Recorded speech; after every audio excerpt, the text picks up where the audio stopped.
Welcome to Truth Report, the show that digs deeper into the financial currents shaping our world, exposing the hidden costs and the powerful players pulling the strings. Tonight, we unravel a complex web of stories, from high-stakes corporate maneuvers to insidious fraud that drains billions from everyday citizens. We'll expose the dark underbelly of emerging technologies, the alarming lack of corporate accountability, and how even geopolitical espionage finds fertile ground in the commercial platforms we use daily. It's a journey into the quiet corners where profit often overshadows principle. We're talking about the weaponization of digital advertising, the complicity of businesses in widespread financial scams, and the true cost of global ambition. These aren't just isolated incidents, they're symptoms of a system where vigilance is eroding and exploitation is flourishing. Our investigation begins with a look at how companies leverage extreme testing for market advantage, then we pivot to a shocking crash-for-cash scheme in Hong Kong that implicates medical professionals. We'll also examine the financial implications of going global for careers. Later, we'll uncover Google's role in inadvertently facilitating intelligence operations and expose how retailers are profiting from a crypto ATM boom that's fueling a surge in scams. Prepare yourselves, because the truth, as always, is far more unsettling than the headlines suggest. Our first story takes us to the icy expanses of Baudette, Minnesota, where luxury EV maker Lucid Motors recently put its Air Sapphire, and the upcoming Gravity SUV through brutal winter testing. This isn't just about durability, it's a calculated move in a cutthroat market. Indeed, Alex. According to Electrek's report, these tests are designed to showcase the vehicle's resilience in extreme cold, addressing a key concern for potential EV buyers: performance degradation in harsh climates. For Lucid, this is crucial for investor confidence and market positioning against rivals like Tesla and Mercedes. But let's be clear, while impressive, this is more than just an engineering feat, it's a multi-million-dollar marketing and public relations exercise. Every successful cold weather test translates into a powerful narrative for Lucid, directly impacting their stock valuation and perceived competitive edge. Absolutely. The Electrek article highlights the rigorous conditions, which undoubtedly build brand credibility. However, we must ask, who truly benefits from this kind of high-profile, expensive testing, beyond the immediate glow of positive press? Ultimately, it's Lucid's shareholders and prospective high-net-worth buyers who gain the most. A demonstration of superior cold weather performance can justify premium pricing and attract a segment of the market hesitant about EV reliability in all conditions, potentially driving up demand and, critically, share price. Conversely, the losers in this scenario are often the consumers in milder climates who might be paying a premium for engineering designed for extreme conditions they'll never encounter. It also puts pressure on competitors to invest similarly, potentially escalating R&D costs across the industry without direct consumer benefit in all regions. This also shines a light on the broader power structures in the automotive industry. Luxury EV manufacturers are not just selling cars, they're selling an image of innovation and reliability, backed by extensive testing. The finance behind these marketing spectacles is enormous, shaping consumer perception and market dominance. It raises questions about the allocation of capital. Is this extensive, public testing truly for the advancement of EV technology for all, or primarily for the financial advantage of specific luxury brands? The line between genuine innovation and strategic market manipulation can often become blurred in these high-stakes environments. And the reporting itself, from specialized outlets like Electrek, becomes a vital conduit for these corporate narratives. While providing valuable technical insights, it simultaneously amplifies the marketing message, influencing investment decisions and shaping public opinion about the future leaders in the electric vehicle space. It's a sophisticated dance between engineering prowess, market strategy, and media amplification, all orchestrated to secure a larger slice of the multi-trillion-dollar global automotive pie. The real test here isn't just for the cars, but for Lucid's financial future. Moving from corporate strategy to outright criminality, police in Hong Kong have arrested 4 individuals, including 2 doctors and a married couple, for allegedly masterminding over 20 crash-for-cash scams. This is a shocking breach of trust and a significant financial drain. According to the South China Morning Post, police are investigating more than 100 suspicious cases, suggesting this isn't an isolated incident but a widespread fraud epidemic.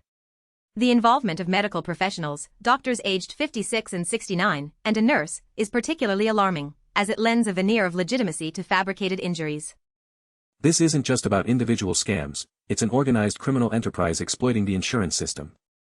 The taxi driver, aged 37, allegedly orchestrating the crashes, while the medical staff provided false documentation for injuries, inflating claims and siphoning money from insurance companies. The financial impact is immense. These fraudulent claims drive up premiums for every honest policyholder in Hong Kong. Insurance companies are forced to absorb these costs, which are then inevitably passed on to consumers. It's a hidden tax on the diligent. Who benefits, Maya? Clearly, the fraudsters directly profit from the payouts. But the system itself, with its vulnerabilities, indirectly allows this to persist. The financial institutions are left grappling with the consequences, trying to recoup losses while the public suffers escalating costs. And who loses? The honest citizens whose premiums rise, the insurance companies facing fraudulent claims, and the integrity of the healthcare system. The public's trust in medical professionals is eroded when they are implicated in such schemes, making it harder for legitimate patients to be believed. Superintendent Charles Feng Puike's comments highlight the challenge. Over 100 suspicious cases under investigation means this scheme was sophisticated and pervasive. It reveals systemic weaknesses in how insurance claims are verified and how medical reporting is overseen. This points to a broader failing in regulatory oversight.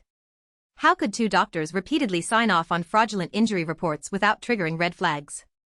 It suggests either a lack of scrutiny by medical boards or a deliberate turning of a blind eye within certain professional circles for financial gain. The financial system relies on trust, especially in insurance.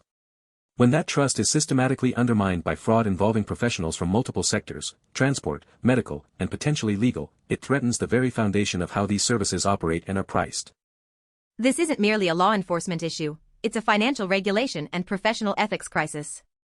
The financial burden shifts from the fraudsters to the public, underscoring the critical need for robust verification processes and severe penalties to protect the financial stability of the insurance sector and the public's purse.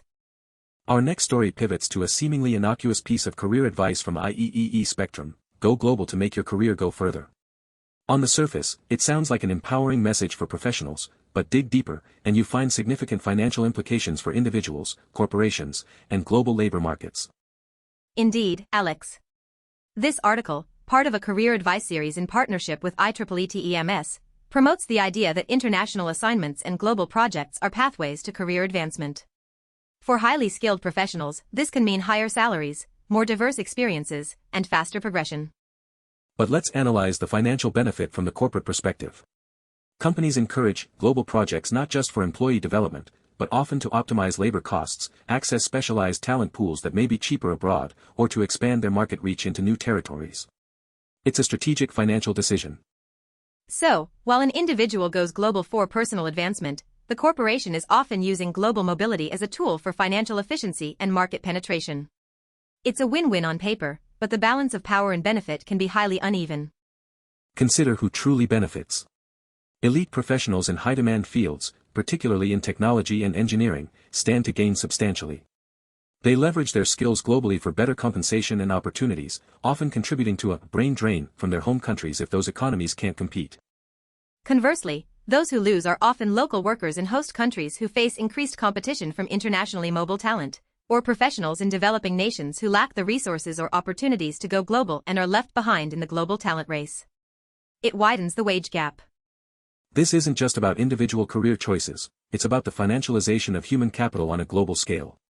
Companies view skilled labor as a resource to be deployed strategically, much like any other financial asset, to maximize returns for shareholders. The advice to go global implicitly endorses a system where borders become increasingly fluid for capital and skilled labor, but often remain rigid for less skilled workers. This creates a two-tiered global labor market, deepening economic inequalities between and within nations. The power structure here is clear: multinational corporations and their financial interests drive the globalization of talent. Publications like IEEE Spectrum, while offering valuable advice, inadvertently normalize and promote a system that prioritizes corporate agility and profit over equitable global labor development. It's a stark reminder that even seemingly neutral career advice has profound financial underpinnings and can exacerbate existing economic disparities, shaping the global landscape of work and wealth in ways that primarily benefit those at the top of the economic pyramid. And now, for a story that truly blurs the lines between commercial platforms, geopolitical intrigue, and corporate responsibility. Following a report from the Grayzone, Google has confirmed it suspended the ad account of Desi Banks Productions LLC, an Atlanta influencer, for violations of advertising policies. The reason? These accounts were reportedly used to purchase ads recruiting Iranians for Mossad, Israel's national intelligence agency. This is an astounding revelation. A major tech platform like Google, which profits immensely from ad placements, unwittingly facilitating covert state-sponsored operations. The Grayzone's Max Blumenthal exposed this, leading to Google's belated action. Desi Banks, the influencer, claims ignorance, stating he has kids and was unaware of how his LLC was being used. Regardless of his awareness, the implications for Google are severe. This highlights a terrifying blind spot in Google's ad screening processes. How could highly sensitive, politically charged recruitment ads for an intelligence agency pass through their automated and human review systems? Google profits from these ads until they are exposed, indicating a systemic failure in oversight. Who benefits here? Initially, Mossad, which was able to use a widely trusted commercial platform to reach targets. Google benefited from the ad revenue, albeit unknowingly, and the influencer's LLC from the payment for services rendered. The clear losers are public trust, the national security of target countries like Iran, and Google's reputation as a responsible platform.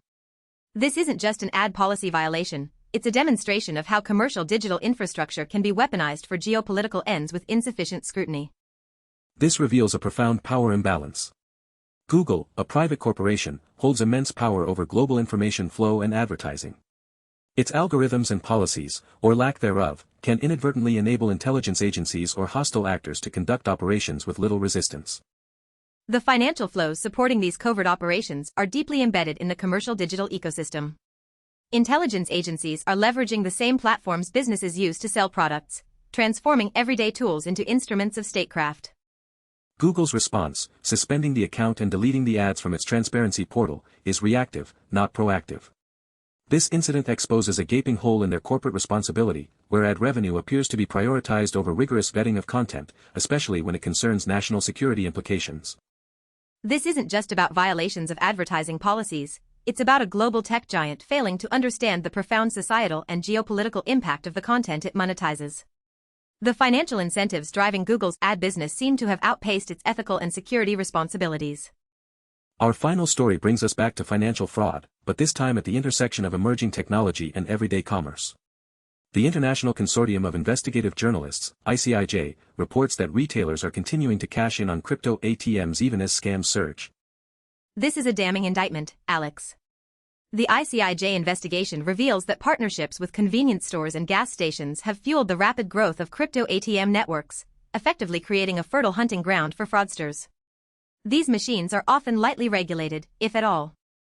The modus operandi is clear: scammers direct vulnerable victims to these crypto ATMs to deposit cash, which is then converted into untraceable cryptocurrency and transferred to the scammers' wallets. Retailers, for their part, receive a cut of every transaction, profiting directly from this exploitation. This isn't just passive facilitation, it's complicity. Many retailers are reportedly aware of the rampant scams occurring at their premises but choose to continue hosting these machines due to the lucrative fees. It's a blatant prioritization of profit over ethical responsibility and public safety. Who benefits? The crypto ATM operators, who expand their network and transaction volume. The retailers, who gain a steady stream of passive income. And, of course, the scammers, who leverage this unregulated financial infrastructure to defraud unsuspecting individuals, often preying on the elderly or technologically unsavvy. The losers are countless victims, who lose their savings to these scams. Law enforcement struggles to trace these illicit crypto transactions, making recovery nearly impossible. And the broader financial system suffers from the erosion of trust and the unchecked proliferation of money laundering avenues. This exposes a critical failure in regulatory oversight. Cryptocurrency transactions, especially via ATMs, often bypass the Know Your Customer (KYC) and anti-money laundering (AML) checks that are standard in traditional financial institutions. This makes them perfect for criminal enterprises. The power dynamics here are stark. Crypto ATM companies and complicit retailers are prioritizing financial gain over societal welfare. They exploit regulatory loopholes and the lack of public awareness about crypto risks, effectively normalizing a vector for financial crime in everyday locations. The financial incentive is overriding ethical obligations. Retailers, corner stores, and gas stations are becoming unwitting, or perhaps knowing, participants in a vast network of financial crime, simply because there's money to be made from transaction fees, regardless of the human cost. This ICIJ report is a call to action for stronger regulation of crypto ATMs and for retailers to exercise corporate social responsibility. Without it, these machines will continue to be a magnet for fraudsters, turning our local shops into hubs for financial exploitation. Maya, looking across these 5 stories, a chilling pattern emerges.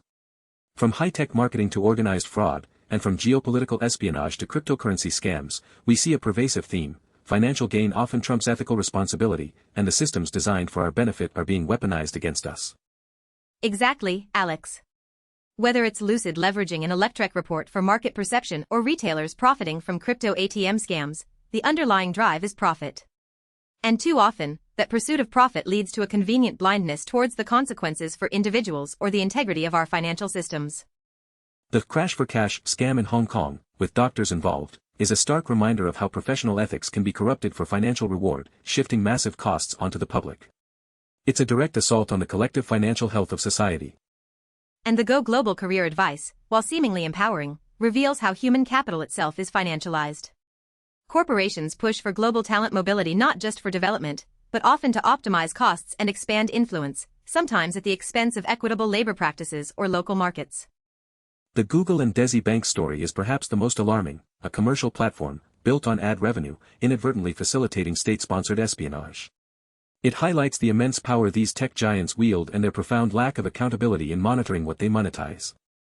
In every case, we see a failure of oversight, whether it's Google's ad policies, inadequate regulation of crypto ATMs, or weak checks in the insurance and medical sectors. The digital frontier, in particular, has become a wild west for financial exploitation and manipulation. The common thread, Maya, is the shifting of risk and cost. The costs of fraud, whether it's staged accidents or crypto scams, are ultimately borne by the public. The risks of unchecked platform power are borne by democracy and individual privacy.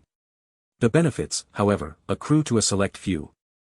It's a call to vigilance, not just for individuals to protect themselves, but for regulators, corporations, and governments to step up.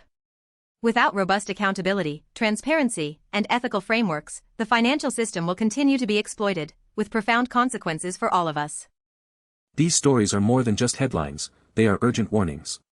They demonstrate how financial systems, when left unchecked, become fertile ground for exploitation, eroding trust and wealth.